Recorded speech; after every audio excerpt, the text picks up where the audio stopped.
message and its impact. Joining me right now is pollster and communications strategist Frank Luntz and Democratic strategist Chuck Rocha. Thanks, guys, for being here. Chuck, let me start with you. I want to play for you something else that we heard from Donald Trump this weekend. Listen to this.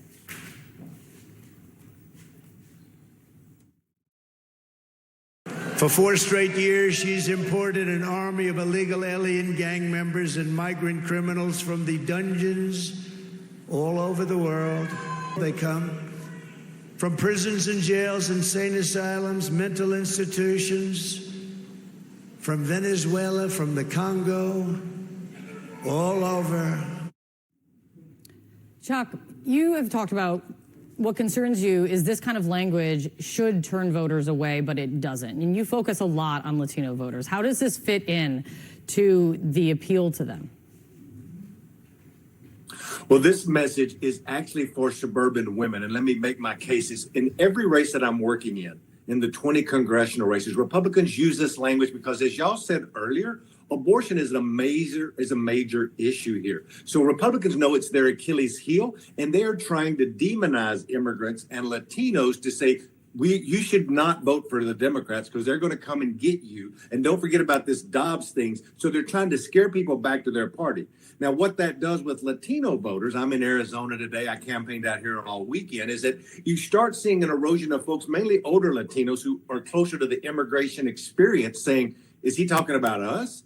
Is he talking about my community or my grandmother who immigrated here? So it's a double-edged sword that cuts both ways. But specifically, what he did yesterday is to scare white women who he is losing dramatically because of abortion and Dobbs back to him with a scare tactic. Add to this conversation, Frank, and what you've... Well, folks, we'll get to Frank Luntz in just a few seconds. But I'd like to react to what Chuck Rocha said. This is a very prominent Democratic pollster who polls, and his work really comprises when he's asked to do things in terms of the Hispanic Latino vote. So he's been doing this for a very, very long time. And he's seen the changes that have been occurring within the Latino and the Hispanic community. And he talks about that a lot, that the younger generation is obviously, as its first, second, third generation now, Latino, Hispanic, have become more and more Americanized, have been more and more Republicanized. And he's saying that they need to get a hold of these people, a hold of Hispanic and Latino men especially, early on, if the Democratic Party is going to capture them. Now, when he talks about the scare tactics, my question to Chuck would be was there anything that Donald Trump said that was wrong? I mean, listen, it's politics. Maybe he's using some hyperbole with the wording, but he's, in his message, it is hitting a bullseye. Why are Latino men voting for Donald Trump? Why are they going Republican? Why are they becoming conservative? Not that great extent Latino women, but he's talking about that the biggest issue out there in the Latino community, is it really abortion? Do Latinos want to kill their babies? Murder children? Is that what the Latino women want to do? I don't think so, Chuck. I think you perfectly well understand what's going on, and there's not a damn thing that you can do about getting back these male Hispanic, male Latino voters into the Democratic camp. They absolutely despise Kamala Harris. There is no way they're going back. And you can color it any way that you want. He's trying to scare white women in the suburbs. They're already scared. They understand the crime that is occurring. There is a huge criminal element in these border states. They are the ones, these women, these suburban women, Hispanic, white, Latino, Asian, whatever, Caucasian, they are the ones that are being raped. They're the ones that are being murdered. They're the mothers of all ethnicities, all backgrounds, whether they're American, illegal, or legal. aliens. They're the parents, they're the moms who have lost their daughters and sons to illegal aliens coming across the border, Chuck. What do you have to say about that? They understand that their safety is in peril because of what's happened with the Biden-Harris administration of allowing rapists, murderers, drug cartels, child molesters, all kinds of, terrorist people on the watch list to cross over the border with drugs and, human cargo, human sex trafficking. Do you care about that, Chuck, at all? Or you, CNN? Or any of you? You just report every once in a while. Donald Trump talks about it and you get upset because you don't want them hearing the truth. And then you just go off on a tangent about, oh, he's using these words and he's scaring people. He needs to scare these people. They're already scared. He needs to let them know that they can't vote for the Kamala Biden administration again. They can't vote for Kamala because she's just going to continue this policy. Their children their children, their families are going to be raped, burglarized, murdered, killed, assaulted, all of these things. Now, let's hear what Frank Luntz has to say about this. Because Frank is they ought to call him Frank the Waffle Luntz. Because this guy gets turned over and waffles so much that he ought to have a franchise of Waffle Houses named after him. Let's see what Frank has to say. Folks, mainly older Latinos who are closer to the immigration experience saying, is he talking about us?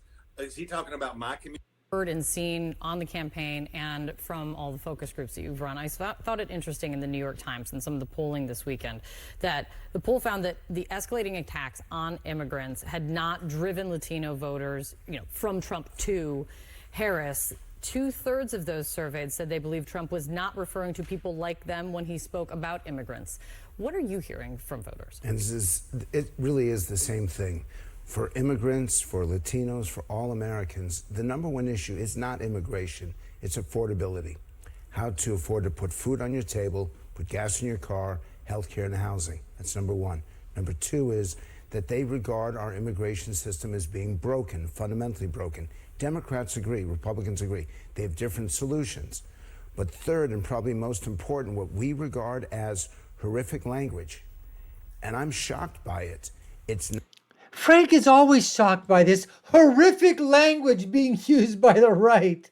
Every once in a while he talks about it being on the left. Very, very tiny, but he's just absolutely shocked at the words, at the rhetoric that, oh my goodness, oops. Donald Trump is using really mean, really bad words. His rhetoric, his metaphors, they're so dark, but they're the goddamn truth, Frank. They're the goddamn truth, Ruth. And that's why people are pulled to it, because he knows he's talking the truth. He needs to do what? He needs to let people know.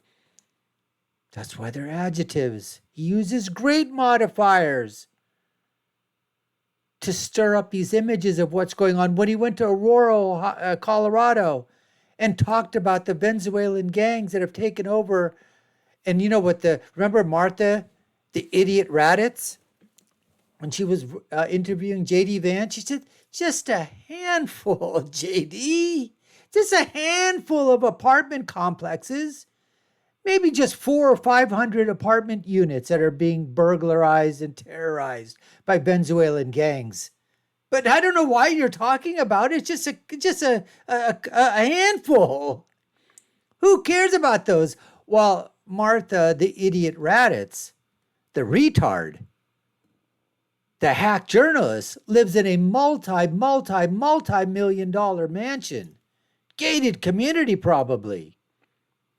In Virginia, where she doesn't have to deal with Venezuelan gangs. Or her children in, you know, moms being afraid to have their kids play outside or walk to school or go get groceries or anything like that. No, that's okay, because for Martha Raddatz and for it's just really, really bad words. Let's see what else Frank has to enlighten us with. Not having an impact because those who live in these border states, in Arizona, for example, or Nevada, which has a significant Latino population, they're afraid. Yes. Violence has gone up there. No shit. Has gone up there. And the concern right now is if we don't get control of that border, it's only going to get worse. Harris made a statement, which I was surprised by it, which is there's no difference between her campaign or her issues. There and Joe Biden's isn't. issues. Why were you On immigration, surprised? The public thinks the Biden-Harris administration has failed.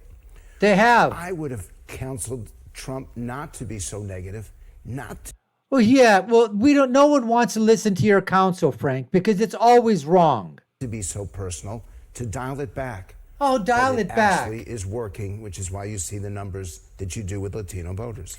And Chuck, if I can ask you, when Frank's talking about affordability is such a key issue, and one demographic that we know that affordability is absolutely a key issue is a group that the Harris campaign is now laser focusing in on, which when it comes to black men. And I want to play for you what Jim Clyburn told Dana Bash just this weekend.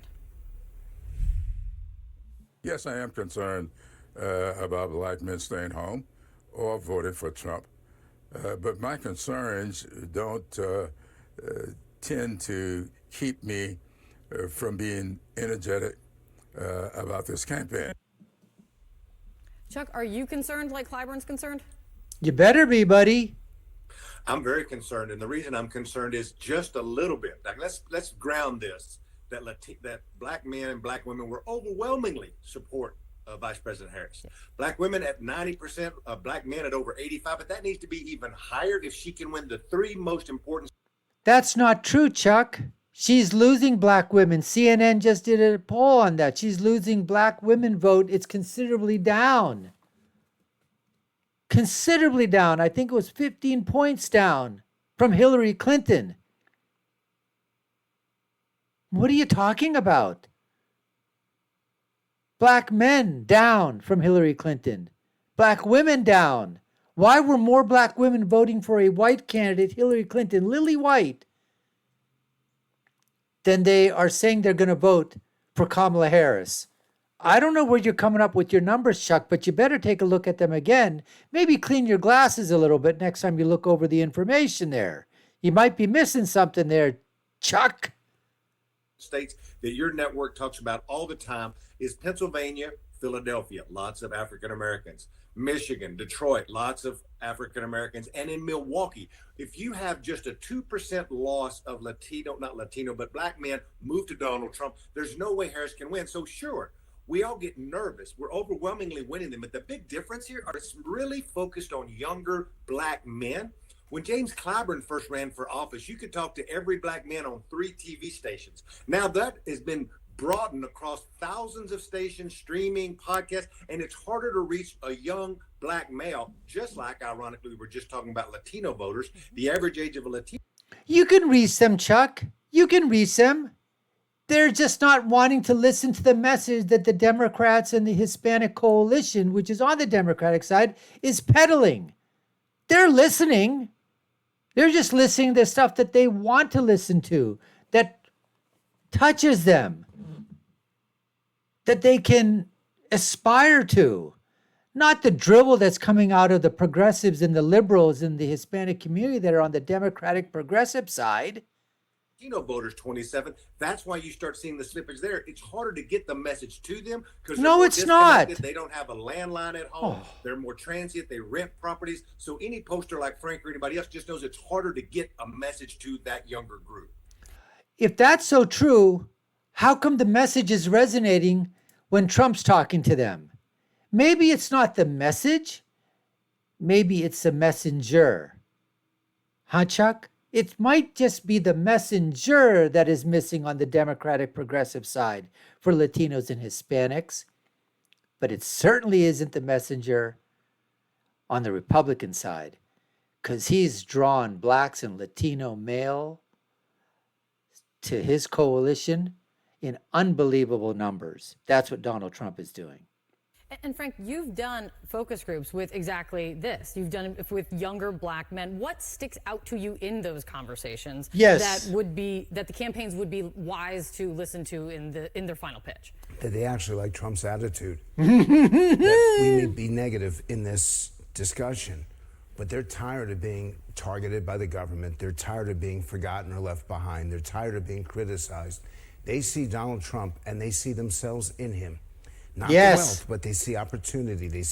They want to be like him. They want to make money like him too, Frank. Why don't you go there? They want to be like him. They want to have a family like him. They want to have the American dream like he has. They want to attain that. At least they know that with him, they've got a chance of attaining something. They know that they have no chance of attaining anything under the Democratic rule. It's just been proven over the last 3.5 years. The chance to be heard and the chance to fight back. It's not an anti-Harris vote among young black men. It is a pro-Trump vote. It's going to be 1/3 of the young black men, and that will affect Georgia and North Carolina more than any other states. One thing John Berman was talking about it earlier. Kamala Harris made a shift this weekend and started focusing on a bit of a new focus in her tone, focusing on kind of age and mental acuity of Donald Trump, saying that he's That's such bullshit. He's weak, he's unstable, they're hiding him. Why are they hiding him? Do you think this work from your conversations with voters? Does it work when it comes to Donald Trump? Less a message of no, it doesn't. More a message of he's weak and unstable. No, we know everything there is to know. There's nothing new about Donald Trump.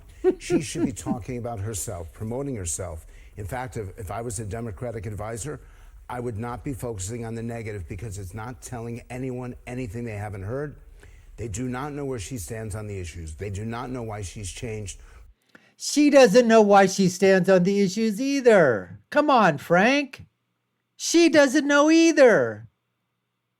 She's had so many positions, 4 or 5 years ago, and now she supposedly has changed on them.